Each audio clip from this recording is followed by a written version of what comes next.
Hi hello అందరూ ఎలా ఉన్నారు బాగున్నారా? ఈరోజు మనం గుంటూరు చేపల పులుసు చేసుకుందాం.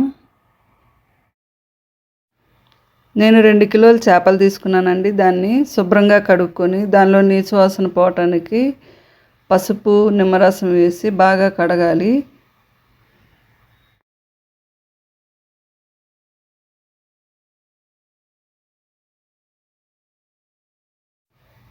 కడిగిన చేప ముక్కలను పక్కన పెట్టుకొని ఇప్పుడు నేను 200 గ్రాముల చింతపండును తీసుకొని దానిని నీళ్ళల్లో నానబెట్టుకో కూరలోనికి మసాలా పేస్ట్ని రెడీ చేసుకోవాలండి. దానిలో ఉల్లిపాయలు, పచ్చిమిర్చి, అల్లం, వెల్లుల్లి అన్నీ కలిపి కోర్సుగా మిక్సీ వేసుకోవాలండి. చేపల కూరకి మెత్తగా ఉంటే బాగోదు, బరకగానే ఉండాలండి. మసాలా పేస్ట్ని చేపల ముక్కల్లో వేసుకున్నాక దానిలో కప్పు కారం వేసుకొని అందులోనే 2 టేబుల్ స్పూన్లు పసుపు కూడా వేసుకోవాలి. అందులోనే మీ రుచికి తగినంత రాక్ సాల్ట్ వేసుకోవాలండి. అందులోనే 200 ml ఆయిల్ వేసుకోవాలండి.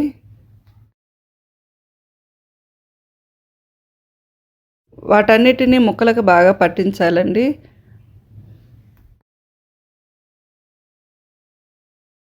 బాగా పట్టించాలండి.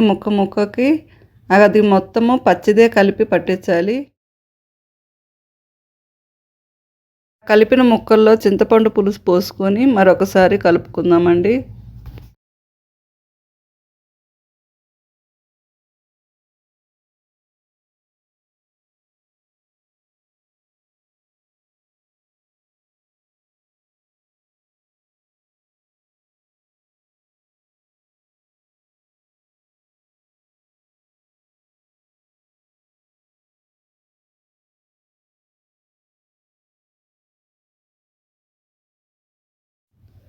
ఇప్పుడు మొత్తం ఒకసారి కలిపి ముక్క మునిగే వరకు నీళ్లు పోసుకోవాలి.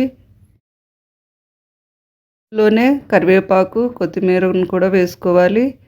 తర్వాత సాల్ట్ని ఒకసారి చెక్ చేసుకొని మొత్తం అయిపోయాక స్టవ్ వెలిగించి స్టవ్ మీద పెట్టటమేనండి.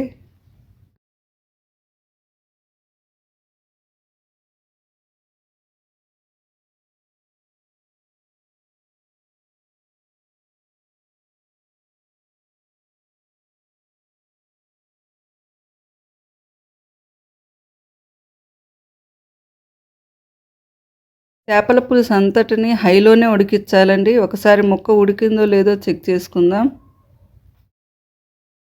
ఒకసారి ఉప్పు చూసుకొని సరిపోతే మరికొద్దిగా యాడ్ చేసుకోండి.